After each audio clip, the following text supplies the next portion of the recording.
Well guys, a little update video on my Ranger. Got some more things. If you guys see my long video that was supposed to be about changing the pinion seal turning into a rant, you know that we got some issues relating to this.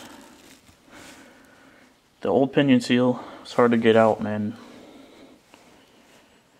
You know, that pretty much just led hand in hand with the new one not wanting to go in. So, in that video I did say, or mention, that it would probably be easier just to swap out the axle than to mess around with that pinion seal for hours trying to get it in. Well, by the name of this video, and what I just said, you could probably put two and two together. I'm getting a new axle.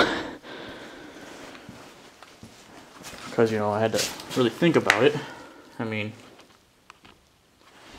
it's either I can go to the dealership and spend a lot of money for them to fix my 7.5-inch open differential with the 373 gears, or I could go and get an 8.8.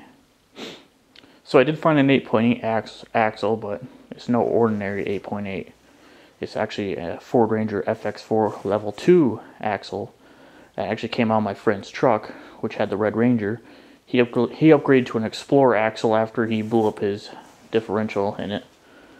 So I'm getting his axle, which is, you know, your standard 8.8, but it's got a 31 spline axle system, so it's stronger than a normal 8.8. So I'm really getting the best 8.8 you can get. It's kind of like the Explorer axle, except it has the spring pads and shock mounts for a Ford Ranger, and Explorer ones have the disc brakes. His axle does have drum brakes, but they're 1 inch larger than the drum brakes on here, so I am getting a bit of a brake upgrade with this. Pretty sure the brakes on this are 9-inch drums, and the one on his axle are 10-inch. Now, I did mention I did blow up the differential. This thing is getting rebuilt. Getting a master rebuild kit. It already has like 7-month-old wheel bearings in it. A new differential. It's going to be a 410 gearing, limited slip. So I'm actually going to get 2-wheel drive now. And what else? Yeah, it's getting totally rebuilt. It's already got newer brake shoes in there too. It's just missing a few of the springs and little bits, so that's what all this stuff comes in at for. I need to get new gear oil, which kind of sucks. I just bought some gear oil, but I had to get some for the new axle that would work with it. And 75 W140 is what I found mostly recommended, plus some friction modifier. So those two and that should fill it up right, as long as I got whatever. Brake cleaner, clean off some parts, and of course silicone RTV for the cover. So I got all that. That was like nearly 60 bucks right there. Oh well. So I'm basically getting a rebuilt axle. It's a heck of a lot stronger and limited slip. And if you watched the channel, have me on Facebook and everything, you know that a lot of my decisions for the truck was really based heavily around the axle that's in it. You know, I was saying, well, it's a 7.5-inch axle, open differential, pretty much sucks everywhere where it's not roadway. It sometimes even have traction problems on roadway. I mean, it's a 140 horsepower engine and it has trouble getting traction on dry pavement. It's not because it's powerful, guys.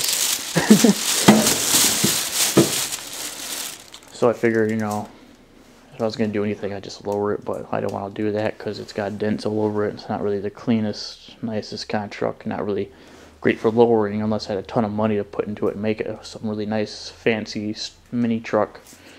Well, since I'm going to be getting this nice new 31 spline limited slip 410 geared 8.8 axle with the larger brakes, I have no reason why not to go lift this truck. I mean, shoot. I mean, I could easily now just turn this into a pre-runner. If you don't know something, I don't live too very far from Silver Lake. And if you don't know what Silver Lake is, that's like a whole bunch of sand dunes you can just fly around on. A lot of people like to take their like F-150 Raptors and their pre-runner trucks, even diesel truck guys and Jeeps and everything. It's like a little off-road paradise we got in Michigan. So maybe this summer, if this gets in there and everything, I could just go there now. You don't really need a really high ride height. That's going to be cresting over dunes and everything, and you know. So yeah, I could easily just get this new axle in there, have a limited slip, have a whole bunch more traction, lots of extra strength. If I had the money, I could also get some decent all-terrain tires, something good.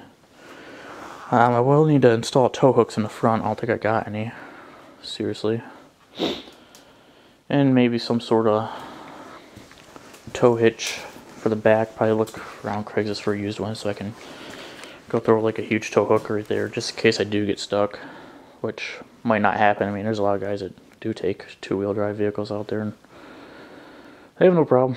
There's people that go out there with Subarus too, little street cars, not really high off the ground, so this really shouldn't be too bad to take around out there. So yeah, I could easily now really enjoy my truck instead of be super limited. And this is also great because, as you can see, we got snow now. Well, as you can't see. Now, as you can see, one-wheel drive ain't really good, and I did get these winter tires to help out a little bit. I haven't really gotten to the point of testing them, but yeah.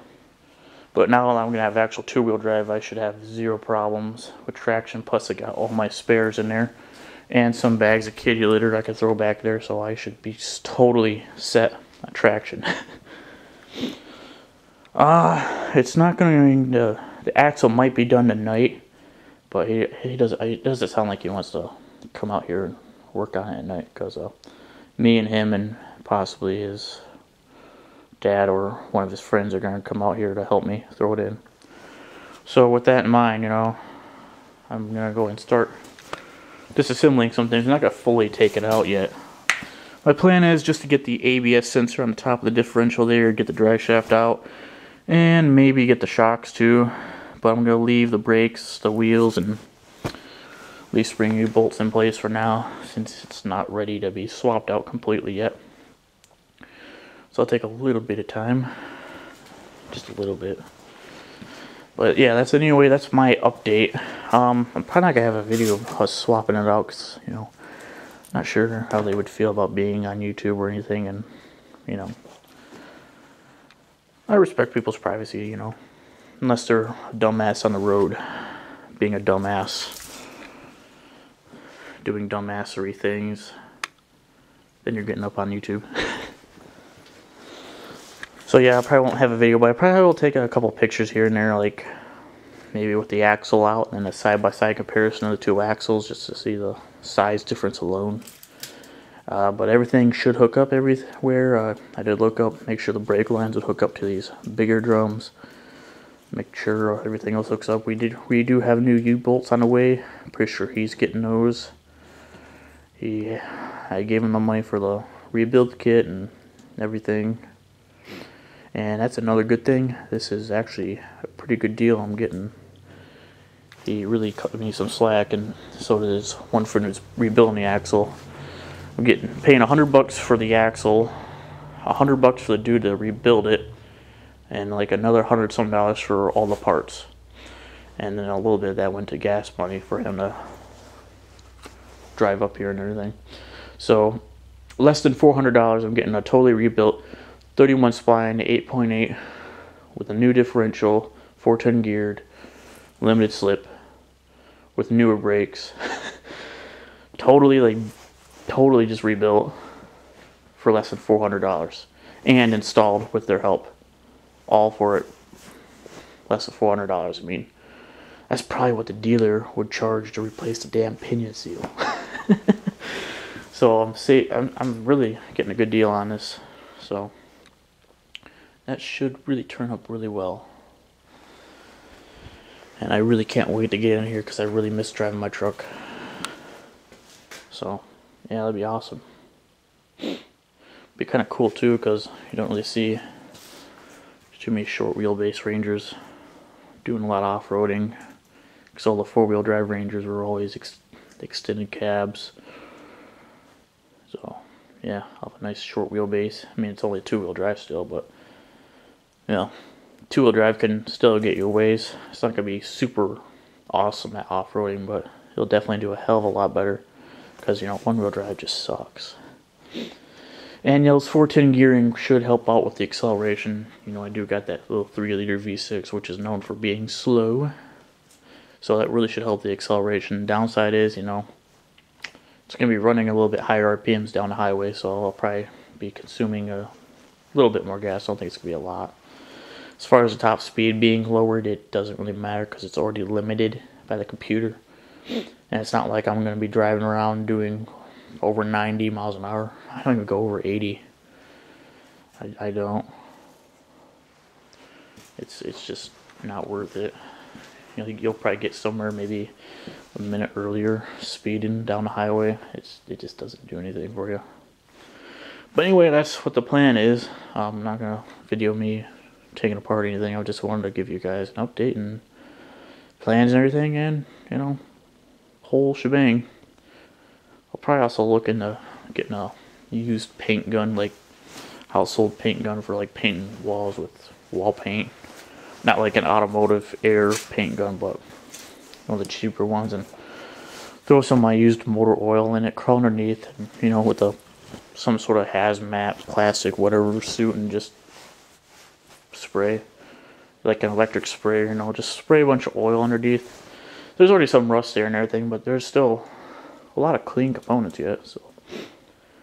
And, you know, it's a nice new axle back there. I could definitely see me driving this truck for a long way more, because, you know, I was thinking, I'm not sure if this truck's worth having, you know, is it really worth putting extra money in? I could just go get a 4x4 Ranger, or, you know, a 5-speed 4-cylinder, newer one that's not dented up, and lower it.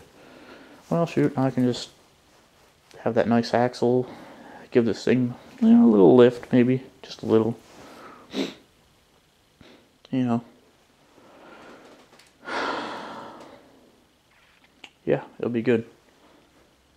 Maybe do some work with the exhaust. I'd love to get some JBA headers just to help equalize the header length, maybe squeeze just a couple more horsepower of this engine. And if I do that, I'll just get what exhaust I got in there welded up and have a little side exit going on. Nothing fancy though. But yeah, I could do that. Tow hooks too. Maybe look into skid plates maybe. I don't know. But yeah, anyway, that's really the whole planning, I guess.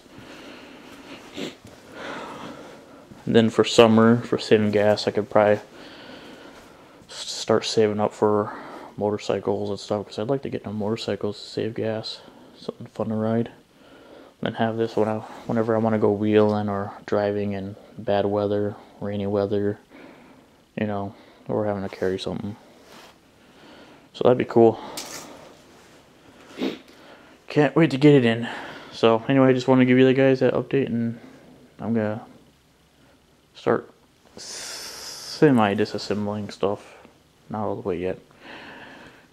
So, yeah. Thanks for watching, guys. Stay tuned.